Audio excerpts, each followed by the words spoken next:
Panalangin para kay pinansyal na pagpapala iti tagumpay. Mga minamahal kong kapatid, bago tayo magsimula sa panalangin ito, nais kong hilingin na sandali muna nating isantabi ang ating mga alalahanin. Kung ikaw ay may mabigat na dinadala sa iyong puso ngayon, kung ikaw ay nag-aalala tungkol sa iyong mga bayarin, utang, trabaho, negosyo, o kinabukasan ng iyong pamilya, nais kong malaman mo na ang panalangin ito ay para sa iyo. Marahil sa mga nakaraang araw ay ilang beses ka nang napaisip kung paano mo malalampasan ang iyong mga pinansyal na problema. Maaaring may mga gabing hindi ka makatulog dahil iniisip mo kung saan kukuha ng pambayad sa mga gastusin. Maaaring may mga pagkakataong gusto mo nang sumuko dahil pakiramdam mo ay wala ng pag-asang magbago ang iyong sitwasyon. Ngunit sa oras na ito, nais kong ipaalala sa iyo ang isang napakahalagang katotohanan. Ang Diyos na ating pinaglilingkuran ay hindi limitado ng ating kakulangan. Ang Diyos na ating sinasamba ay hindi nahihirapang maglaan. Ang Diyos na gumawa ng langit at lupa ay may kakayahang buksan ang mga pintuan ng pagpapala na hindi kayang buksan ng tao. Kung kaya niyang pakainin ang libu-libong tao gamit lamang ang 5 tinapay at 2 isda, kaya rin niyang tugunan ang iyong pangangailangan. Kung kaya niyang pagpalain ang mga taong nagtiwala sa Kanya noon, kaya rin niyang pagpalain ang iyong buhay ngayon. Kaya bago ka mangamba, bago ka matakot, bago ka mawala ng pag-asa, nais kong anyayahan kang ilagay ang lahat ng iyong alalahanin sa mga kamay ng Diyos. Hindi natin ipinapanalangin ang kayamanan dahil lamang sa kagustuhan natin yumaman. Hindi natin hinihingi ang pagpapala upang ipagmalaki sa iba. Hinihiling natin ang Kanyang tulong upang matugunan ang ating mga pangangailangan. Upang makapagbigay sa ating pamilya. Upang makatulong sa iba. At upang maging mabuting katiwala ng mga biyayang ipinagkakaloob niya. Sa sandaling ito, nais kong isara mo ang iyong mga mata kung maaari. Huminga ka ng malalim. At hayaang mapuno ng kapayapaan ang iyong puso. Ano man ang laki ng iyong problema ngayon, tandaan mong mas malaki ang Diyos. Ano man ang bigat ng iyong pinapasan, tandaan mong mas makapangyarihan ang Kanyang kamay. Ano man ang iyong kakulangan, tandaan mong Siya ang Diyos ng kasaganaan. Maaaring hindi pa dumarating ang sagot sa iyong panalangin. Maaaring hindi mo pa nakikita ang pagbabagong hinihintay mo. Ngunit hindi ibig sabihin ito na hindi kumikilos ang Diyos. Madalas, habang tayo ay naghihintay, Siya ay naghahanda. Habang tayo ay nananalangin, Siya ay gumagawa ng paraan. Habang tayo ay nagtitiwala, Siya ay nagbubukas ng mga pintuan na hindi natin nakikita. Kaya sa araw na ito, piliin nating manampalataya. Piliin nating magtiwala. Piliin nating umasa. At sama-sama nating ilapit sa Diyos ang ating mga pangangailangan. Naway sa pagtatapos ng panalangin ito ay mapuno ang iyong puso ng kapayapaan. Naway mapalitan ng pag-asa ang iyong pag-aalala. Naway mapalitan ng pananampalataya ang iyong takot. At naway maranasan mo ang kabutihan at katapatan ng Diyos sa iyong buhay. Ngayon, ihanda natin ang ating mga puso at lumapit tayo sa Panginoon para sa isang makapangyarihang panalangin para sa pinansyal na pagpapala at tagumpay. Panginoon kong Diyos, lumalapit ako sa iyo ngayon ng may mapagkumbabang puso. Ikaw ang pinagmumula ng lahat ng mabubuting bagay. Ikaw ang nagkakaloob ng lakas upang makapagtrabaho. Ikaw ang nagbibigay ng karunungan upang makagawa ng tamang mga pasya. Ikaw ang nagbubukas ng mga pintuan ng oportunidad. At ikaw rin ang nagbibigay ng pagpapala sa tamang panahon. Panginoon, sa araw na ito ay inilalapit ko sa iyo ang aking buhay pinansyal. Alam mo ang aking mga pangangailangan. Alam mo ang aking mga alalahanin. Alam mo ang mga gabing ako ay nag-isip kung paano matutugunan ang aking mga gastusin. Alam mo ang mga panahong ako ay nag-aalala tungkol sa kinabukasan. Alam mo ang mga pagkakataong pakiramdam ko ay hindi sapat ang aking kinikita. Ngunit sa kabila ng lahat ng ito, pinipili kong magtiwala sa iyo. Pinipili kong manampalataya sa iyong mga pangako. Pinipili kong umasa sa iyong kabutihan. Panginoon, alisin mo ang takot sa aking puso. Alisin mo ang pag-aalala. Alisin mo ang kawalan ng pag-asa. Palitan mo ang mga ito ng pananampalataya. Palitan mo ang mga ito ng kapayapaan. Palitan mo ang mga ito ng pagtitiwala sa iyo. Turuan mo akong huwag mabuhay sa takot. Turuan mo akong huwag mabuhay sa pangamba. Turuan mo akong laging umasa sa iyong kapangyarihan. Panginoon, pagpalain mo ang aking hanapbuhay. Pagpalain mo ang aking trabaho. Pagpalain mo ang aking negosyo. Pagpalain mo ang lahat ng gawa ng aking mga kamay. Naway magkaroon ako ng karunungan sa bawat desisyong pinansyal. Naway maging mabuting katiwala ako ng iyong mga biyaya. Tulungan mo akong maging masinop. Tulungan mo akong maging responsable. Tulungan mo akong maging matalino sa paggastos. Panginoon, kung may mga pagkakamali akong nagawa sa nakaraan tungkol sa pera, patawarin mo ako. Kung may mga pagkakataong hindi ako naging mabuting katiwala, turuan mo akong magbago. Kung may mga pagkakataong nagkulang ako sa pagtitiwala sa iyo, patawarin mo ako. Bigyan mo ako ng bagong simula. Bigyan mo ako ng bagong pag-asa. Bigyan mo ako ng bagong pananaw tungkol sa iyong mga pagpapala. Panginoon, inilalapit ko rin sa iyo ang aking pamilya. Naway hindi kami magkulang sa aming pang-araw-araw na pangangailangan. Naway magkaroon kami ng sapat na pagkain. Naway magkaroon kami ng sapat na kabuhayan. Naway magkaroon kami ng sapat na lakas upang magpatuloy. Panginoon, alam kong ikaw ang aming tagapagbigay. Ikaw ang aming Jehovah Jireh. Ikaw ang Diyos na naglalaan. Ikaw ang Diyos na hindi nagpapabaya. Ikaw ang Diyos na tapat sa iyong mga pangako. Kaya ngayon ay ipinagkakatiwala ko sa iyo ang aking kinabukasan. Ipinagkakatiwala ko sa iyo ang aking mga pangarap. Ipinagkakatiwala ko sa iyo ang aking mga plano. Ipinagkakatiwala ko sa iyo ang aking mga pangangailangan. Panginoon, buksan mo ang mga pintuan ng oportunidad na naayon sa iyong kalooban. Iugnay mo ako sa mga taong magiging pagpapala sa aking buhay.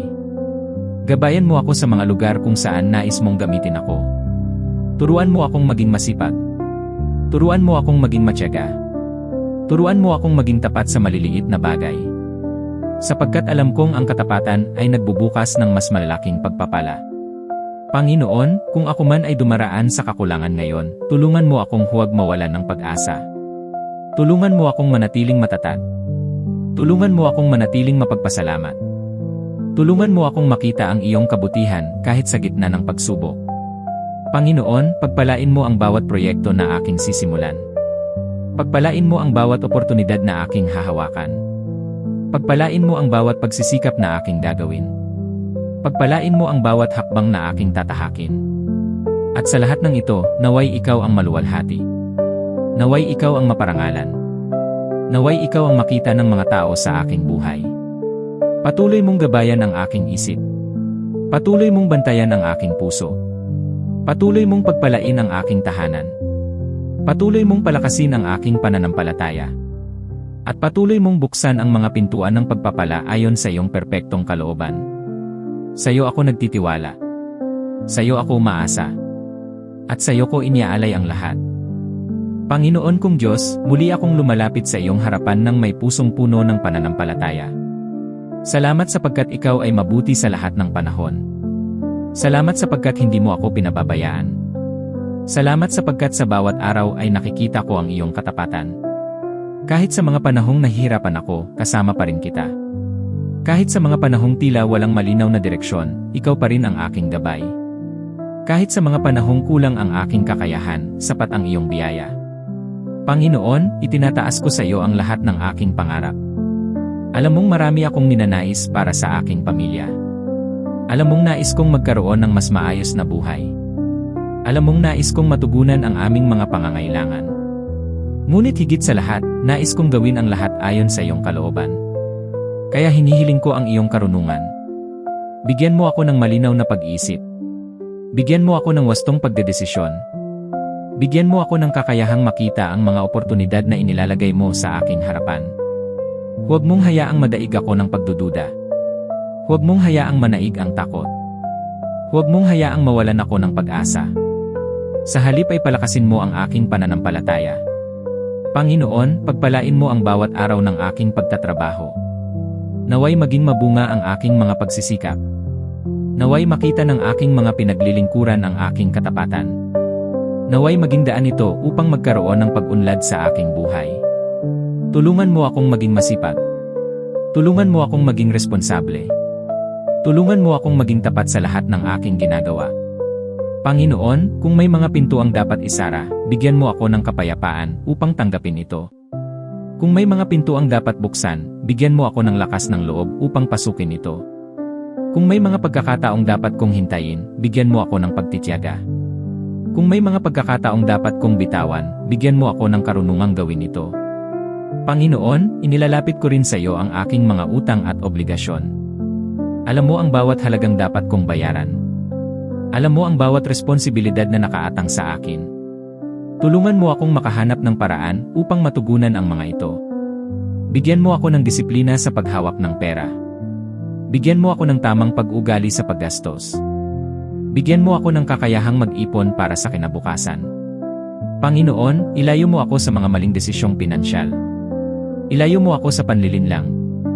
Ilayo mo ako sa mga transaksyong makapipinsala sa akin. Ilayo mo ako sa mga taong may masamang hangarin. Ingatan mo ang aking mga pinagpaguran. Ingatan mo ang aking kabuhayan. Ingatan mo ang aking pamilya. Panginoon, pagpalain mo rin ang mga taong naghahanap ng trabaho. Buksan mo ang mga pintuan para sa kanila. Bigyan mo sila ng pag-asa. Bigyan mo sila ng oportunidad. Bigyan mo sila ng lakas upang magpatuloy. Pagpalain mo rin ang mga may negosyo. Bigyan mo sila ng karunungan upang mapalago ito. Tulungan mo silang maging tapat at makatarungan. Naway maging pagpapala rin sila sa ibang tao. Panginoon, nais kong matutunang maging kontento habang naghihintay ng iyong mga pagpapala. Nais kong matutunang magpasalamat sa maliliit na biyaya. Nais kong matutunang makita ang iyong kabutihan sa bawat araw. Sapagkat alam kong ang pusong mapagpasalamat ay pusong pinagpapala. Panginoon, alisin mo ang inggit sa aking puso. Alisin mo ang paghahambing sa iba. Alisin mo ang anumang negatibong pag-iisip. Turuan mo akong magalak sa tagumpay ng iba. Turuan mo akong magtiwala sa iyong itinakdang panahon para sa akin. Turuan mo akong maniwala na mayroon ka ring magandang plano para sa aking buhay. Panginoon, sa bawat biyayang darating, tulungan mo akong manatiling mapagkumbaba. Huwag mong hayaang madaig ako ng kayabangan. Huwag mong hayaang malayo ako sa iyo dahil sa tagumpay. Sa halip ay lalo akong mapalapit sa iyo. Lalo akong maging tapat sa iyo. Lalo akong maging mapagbigay sa iba. Panginoon, pagpalain mo ang aking tahanan. Punuin mo ito ng pagmamahalan. Punuin mo ito ng pagkakaisa. Punuin mo ito ng kapayapaan. Naway walang kakulangan sa aming tahanan. Naway maranasan namin ang iyong kabutihan araw-araw. Naway maging buhay na patotoo kami ng iyong katapatan. Panginoon, kapag ako ay napapagod, palakasin mo ako. Kapag ako ay pinanghihinaan ng loob, paalalahanan mo ako ng iyong mga pangako. Kapag ako ay nalulungkot, yakapin mo ako ng iyong pagmamahal. Kapag ako ay nag-aalala, punuin mo ako ng kapayapaan. Kapag ako ay natatakot, paalalahanan mo akong kasama kita. Sapagkat ikaw ang aking tagapagbigay. Ikaw ang aking tagapagtanggol. Ikaw ang aking sandigan. Ikaw ang aking pag-asa. Ikaw ang aking Diyos na buhay. At sa iyo ko ipinagkakatiwala ang aking pinansyal na kinabukasan. Naniniwala akong kikilos ka sa tamang panahon. Naniniwala akong may mga pintuang bubuksan ka. Naniniwala akong may mga biyayang inihahanda ka. Naniniwala akong may mga himalang darating. At habang naghihintay ako, mananatili akong tapat. Mananatili akong masipag. Mananatili akong mapagpasalamat. Mananatili akong nagtitiwala sa iyo. Sapagkat alam kong hindi mo ako pababayaan. At alam kong ang iyong mga pagpapala ay darating sa tamang panahon. Panginoon kong Diyos, patuloy akong lumalapit sa iyo nang may pananampalataya at pagtitiwala. Salamat sapagkat sa bawat araw ay ipinapakita mo ang iyong katapatan. Salamat sapagkat hindi mo ako iniiwan sa gitna ng aking mga pangangailangan. Salamat sapagkat kahit hindi ko pa nakikita ang kabuuan ng iyong plano, alam kong kumikilos ka para sa aking ikabubuti. Panginoon, tulungan mo akong magkaroon ng pusong marunong maghintay. Turuan mo akong maging matyaga sa panahon ng pagsubok.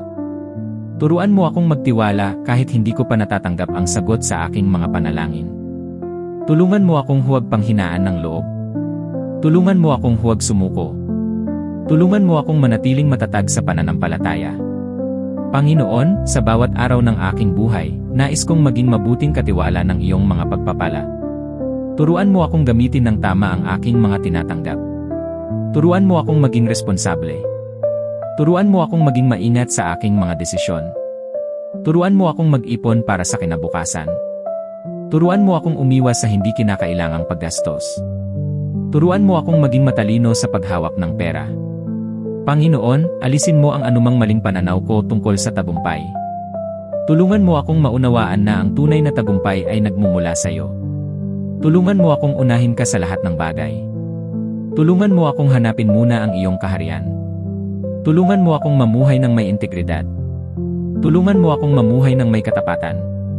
Panginoon, pagpalain mo ang bawat oportunidad na darating sa aking buhay. Kung may mga bagong pintuan na bubuksan, gabayan mo ako. Kung may mga bagong proyekto na sisimulan, samahan mo ako. Kung may mga bagong responsibilidad na ibibigay sa akin, bigyan mo ako ng karunungan. Naway maging matagumpay ang lahat ng naayon sa iyong kalooban. Panginoon, inilalapit ko rin sa iyo ang aking mga pangarap para sa aking pamilya. Nais kong magkaroon sila ng maayos na buhay.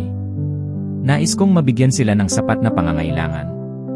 Nais kong makita silang masaya at ligtas. Nais kong maging pagpapala sa kanila. Kaya hinihiling ko ang iyong tulong at paggabay. Panginoon, kung may mga hadlang sa aking pag-unlad, alisin mo ang mga ito. Kung may mga maling desisyon na dapat kong iwasan, ipakita mo sa akin. Kung may mga maling direksyon na aking tinatahak, ituwid mo ako. Kung may mga bagay na pumipigil sa aking paglago, tulungan mo akong bitawan ang mga ito.